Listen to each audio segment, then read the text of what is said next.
If war should break out between France and Great Britain during the continuance of the present war between the United States and England, His Majesty and said United States shall make it a common cause and aid each other mutually with their good offices, their counsels, and their forces, according to the exigence of conjunctures, as becomes good and faithful allies. Franco-American Treaty of Alliance, 1778. There's little doubt that French contributions of troops and materiel to the Patriot cause during the American Revolution helped to turn the tide against Great Britain. It's less clear how the conflict impacted France.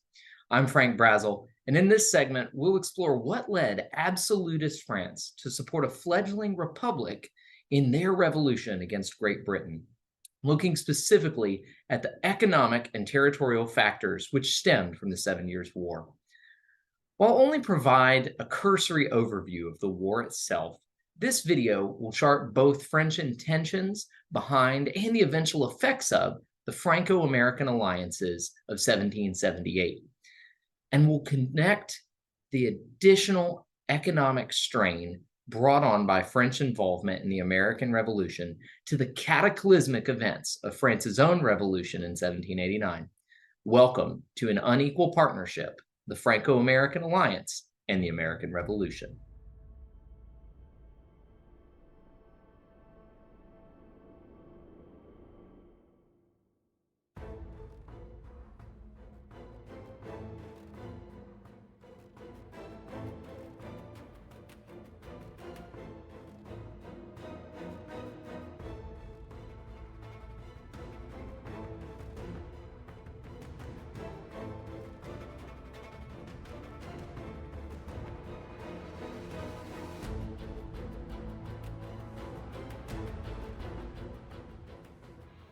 By 1763, the European powers had endured nearly 9 long years of war.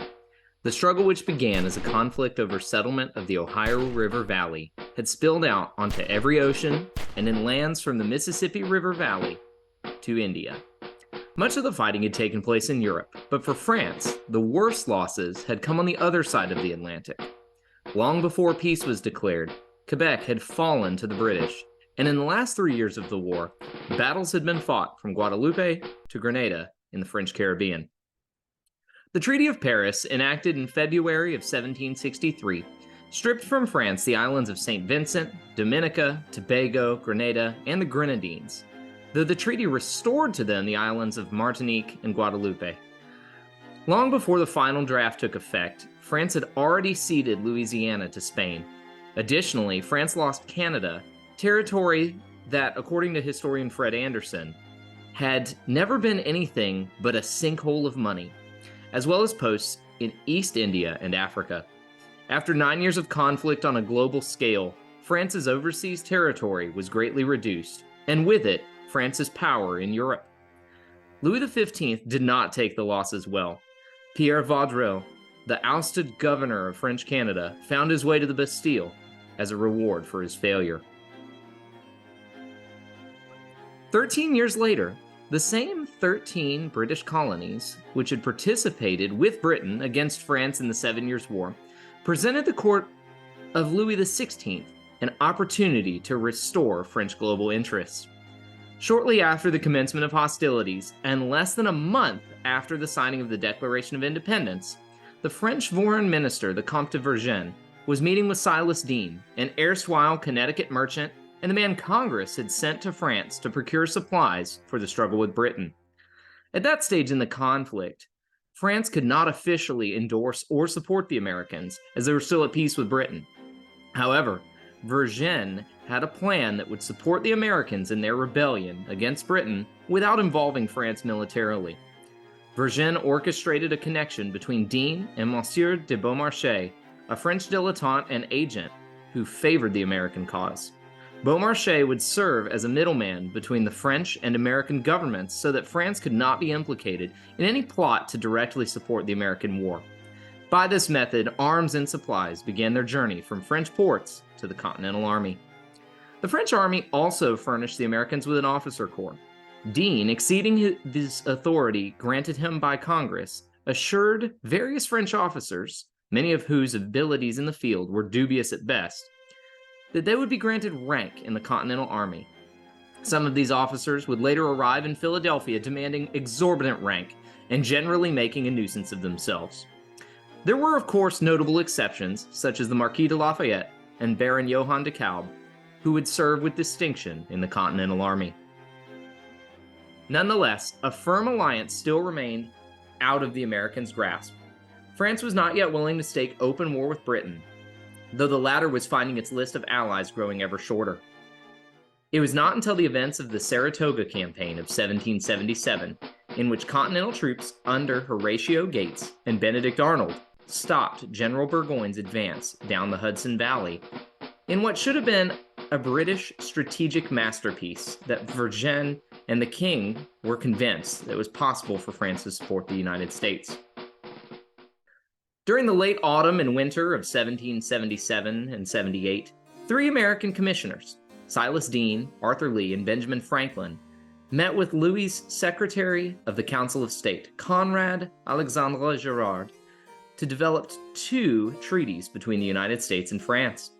The first was a treaty of amity and commerce, and the second was a treaty of alliance, which would commit France militarily to the struggle against Great Britain.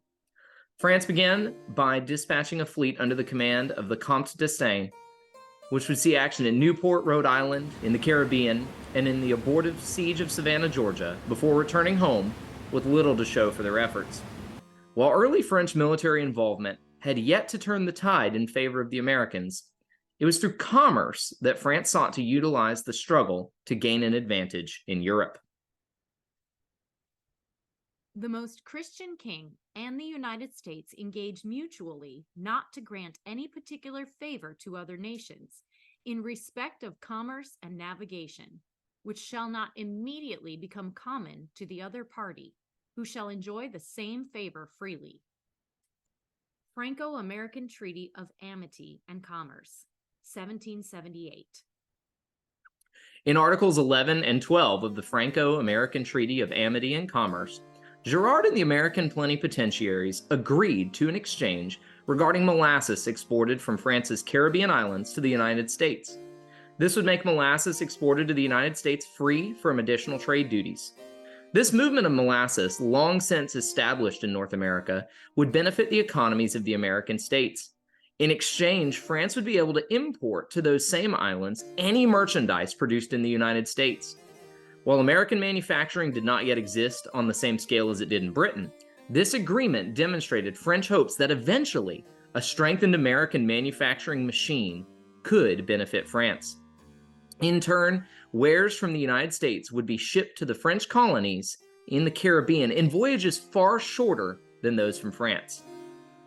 It's important to note that free trade was not a novel idea in France in 1778.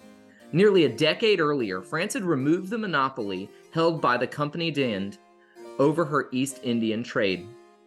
More importantly, France approached the idea of free trade, this time in 1769, as a means of seeking a commercial advantage over the other European powers. Conversely, the power of Britain's own East India Company and the power wielded by that organization over the national economy had contributed to the chain of events which led to the Boston Tea Party in 1773. For France, we should hesitate to conclude that absolute monarchy meant that free trade was out of the question. Therefore, when such a concept was outlined in Articles 11 and 12 of the Franco-American Treaty, especially on such a limited scale as trade between the United States and France's Caribbean possessions, such actions should not be surprising and are entirely compatible with French commercial policy up to that point. The principle laid down as the basis of the treaty being as declared in the preamble: the most perfect equality and reciprocity. The privileges in trade are mutual, and none are given to France but what we are at liberty to grant to any other nation. A letter from the American plenipotentiaries to Henry Lawrence, President of Congress, 1778. After the preliminary treaties had been concluded, the Continental Congress replaced Silas Deane with John Adams as envoy to France, still alongside Franklin and Lee. Here he began his tumultuous relationship with Vergennes, one which would parallel the tensions between France and the United States. The former, according to historian Jean Bauer, sought to strong-arm the United States as the junior partner of the treaties into little more than a French vassal state. Vergennes interpreted the Articles of the Treaty of Amity and Commerce regarding the favor shown to France as supreme. However, the conflict between the two men and the two nations over trade, it would not come until 2 years later. In the intervening period, the war still needed to be won.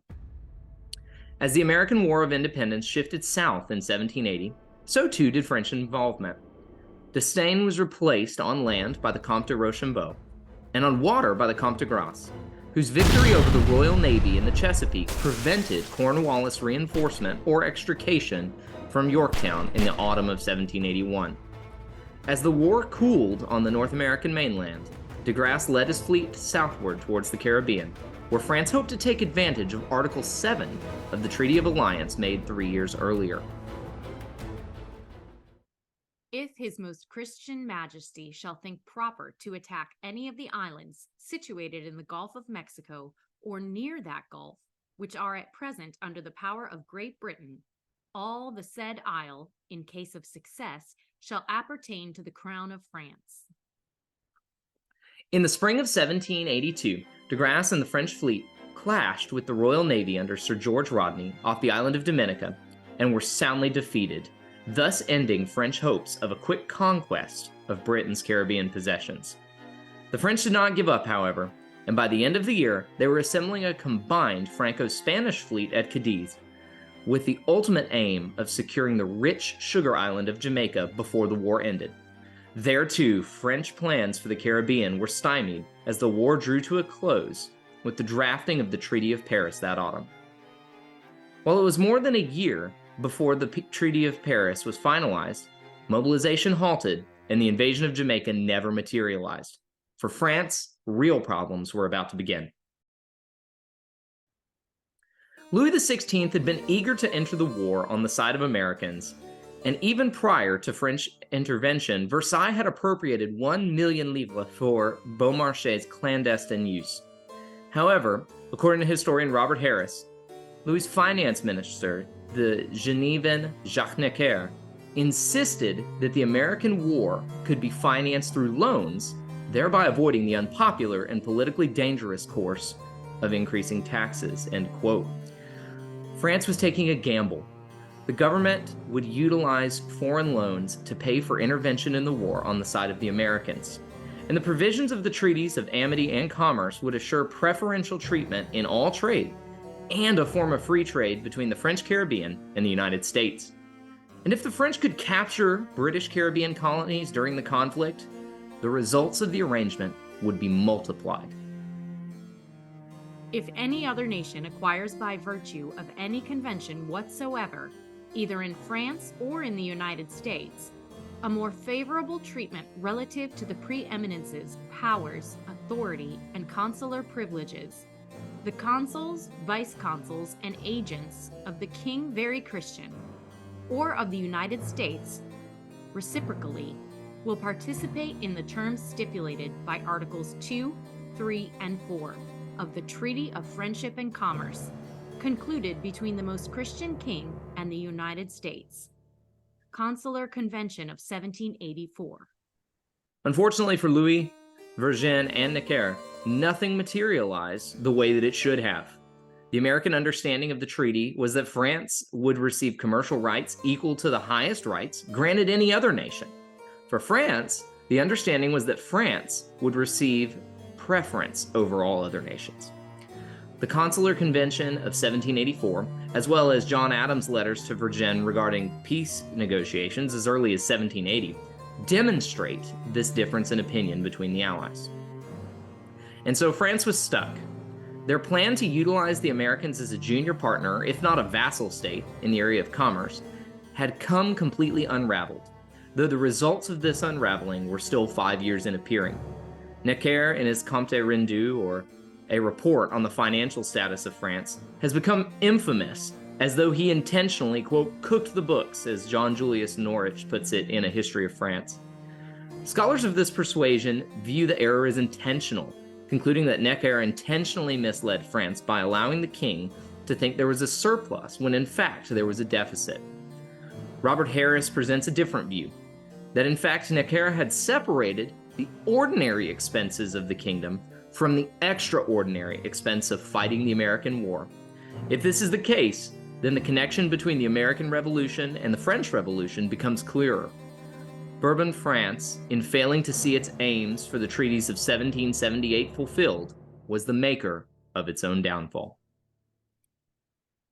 What began as a French attempt at leveraging the conflict between the United States and Great Britain for colonial gain and a shift in the balance of power in Europe ended, at least for France, with an unsustainable increase in extraordinary expenditures.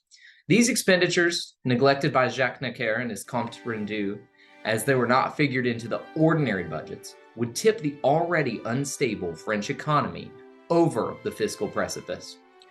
Far from accomplishing the French aims of revitalizing the French economy through Caribbean sugar production, the series of events, which began with the treaties of amity, commerce, and alliance in 1778, would lead to the downfall of Bourbon France. In less than a decade, the destruction of the French economy would be complete, leading Louis XVI to scramble to repay the foreign loans that had financed the war. He would call the Estates General for the first time in a century and a half, unwittingly setting in motion a new revolution, one which would claim his life. In a twist of irony, if we connect the events of 1778 and 1789, we could conclude that Vergennes' aim of a rebalancing of power in Europe was achieved by French involvement in the American War, though in a way far different than he would have possibly predicted.